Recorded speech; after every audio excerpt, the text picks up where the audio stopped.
Bugün Çislağa hürmetlik vatandaş. 2022 yıl 1. ayının 24. günü bugünkü vaziyetini sizlerge tapşırdık. Bu nazuk dedik, hakikaten nazuk.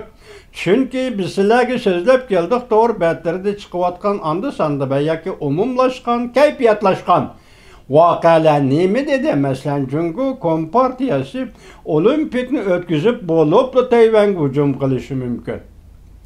Yaki çünkü Kompartiyası Rusya-Ukrayna münasebetinin payını bir iş kılışı yaki Tayvan hücum kılışı mümkün. Muşala cemaat fikri süptede teyarlanıp tor betleri duattırgı çıktı. Biz sizlerge andı sandı bu da orada haber verdik hürmetlik vatandaş.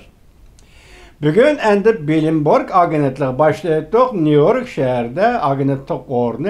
Bu bir şahs adamın ismi. Biroq arlıqda qurulgan zamandan tartib tarqatayotgan xabarlar, berayotgan xabarlarning hammasi rost bo'lib keldi. Uning ustiga bu agentlik o'zi jungoparast agentlik desakmi bo'ladi. Men shundoq deyman. Chunki men tor betlarda maqola xabarlarda shundoq ko'rgan edim. Bundaq aytganda bu agentlik jungoga yaqin turadigan agentlik. Endi bugun kun kelganda New Yorkda turishliq Bilimborg agentligi shundoq debdi. Shundoq xabar tarqatdi. Yaqinda telefonda so'zlash orqali Rais Xi Jinping Prezident Vladimir Putinga o'tinib, sen Ukraynaga tajovuz qilmoqchi bo'layotsan, lekin hargiz 2. ayning 4. kuni, ya'ni Jungoda qishliq olimpik murosim boshlangan kuni tajovuz qilma debdi, shundoq o'tindi debdi. Buni endi Jungoning tashqi ishlar ministrligining bayonotchisi Javlijan rezillik, yo'q yerdan putoq chiqarish debdi. Mesela Rusya'nın bayonotchisi Zaxarova nima debdi? Bu Amerika'nın başlagan hareketidir. Yani Bilimborg hareketinden başlagan o Bilimborg agentliğinin muşa fursatdan foydalanıp başlagan hareketidir. Biroq hozir biz Rusya bilan Ukrayna munosabatiga qaraylik, boshqani qo'yib turaylik. Vatandash avval Rusya o'zi Ukrayna zimini turishliq bosh elchilar va bosh elchining oila tavobatlarining hammasini chekindirdi. İkinci noktada Amerika Qo'shma Shtatlari ham Ukraynada turishliq bosh elchilarning oila tavobatlari, uningdan Ukraynada yashayotgan amerikaliklarning o'z ixtiyori va tanlash yo'li bilan Ukraynadan chekinishini maslahat qildi. Demak, buning o'zini tor betlar nima deb tahlil qildi? Urush dedi. İki devlet bir yerden baş elçilerini, aile tevabatlarını ve grejdanlarını çekindirirken bu uğraş dedi. Bu tünügün aldığın günü bolavatkan gepler. 2. ayının 4. günü yana 8 gün var. 2 hafta demez fakat 8 gün kaldı değil.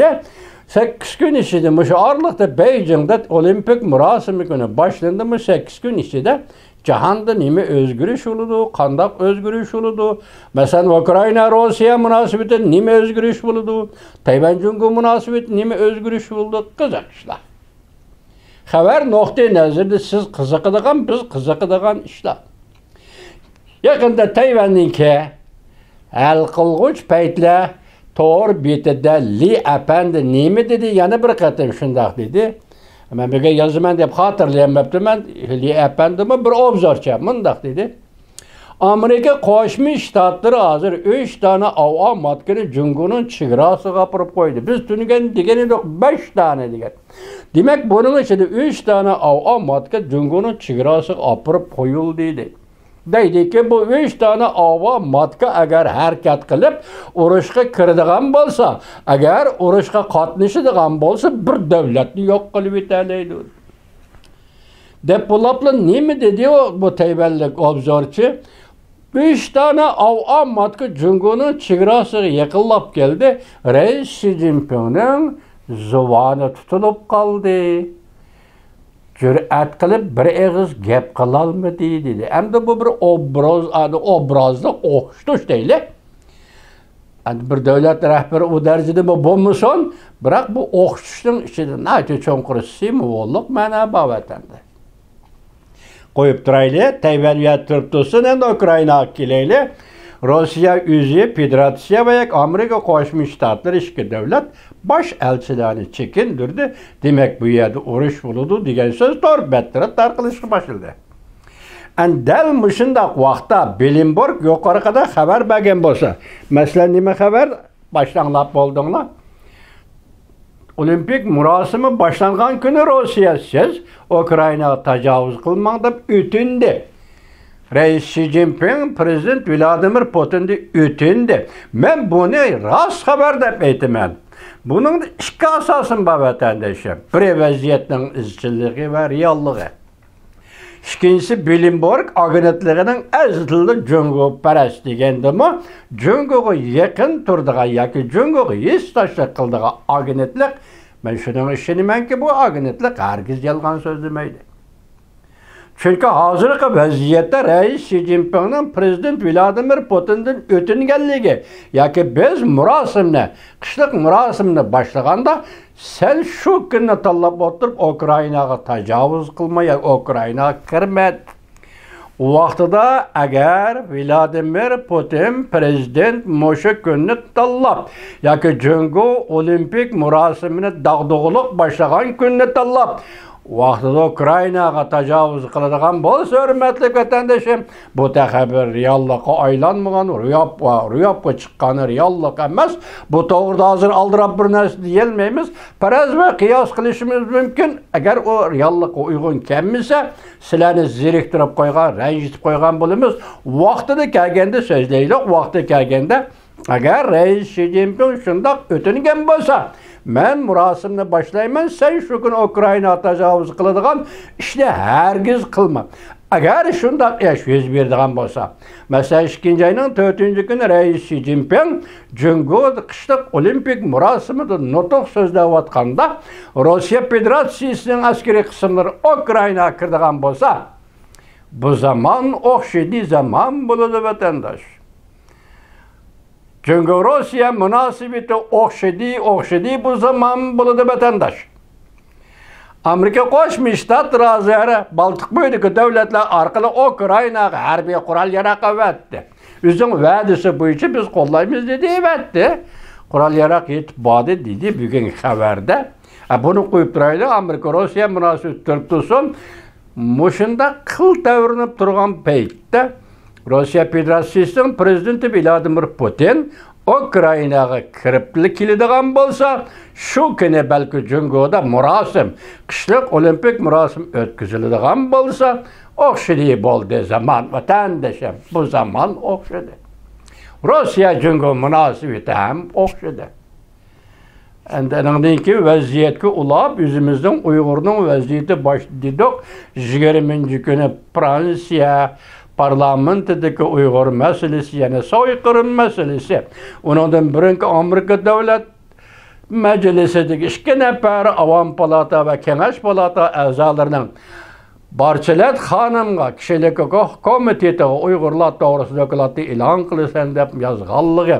Undan keyin 20-kuni Yaponiya bilan Fransiya o'rtasida 2-2 qo'shilgan davlat mudofaa ministri, tashqi ishlar ministrining suhbati. Dal shu kuni parlament Uyg'urlar to'g'risida to'xtaldi, bu qaror chiqardi vatandosh.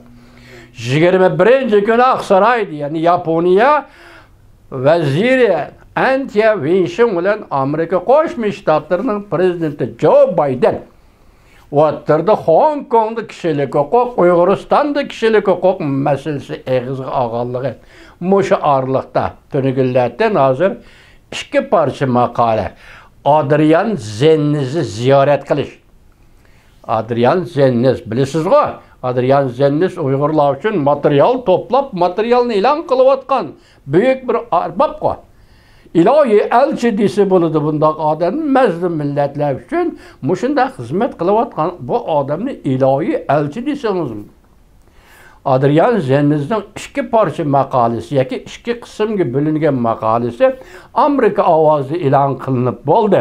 Buning 3-qismi, 4-qismi bormi bilmayman vatandoshim. Hozirgi 2 parcha e'lon qilingan xabarning o'zini, maqolaning o'zini tarjima qilsangiz, Təxminən 10 betki barıdı.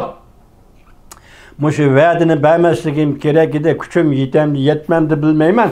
Allah halsı əyatirin başlap sizlərə onun birinci kısmını. Endi menen bunu misal elip birinci kısmını əyatirin başlap sizlərə yetküzmen degellikim.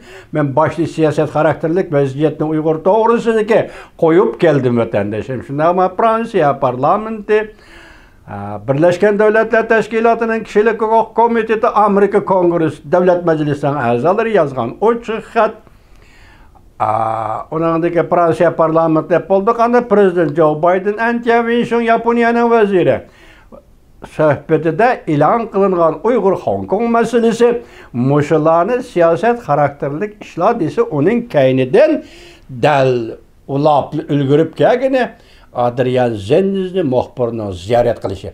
Endi bu Xi Jinping qandaq orunlaştırdı Uyg'uristonda qatlaom qilishdi, soyqirım qilishdi va qanday ijro qildi. Asosli mazmuni shu. Bugungi leksiyam shu tugadi vatandoshim. Alloh xolisa, ati ko'rishimiz.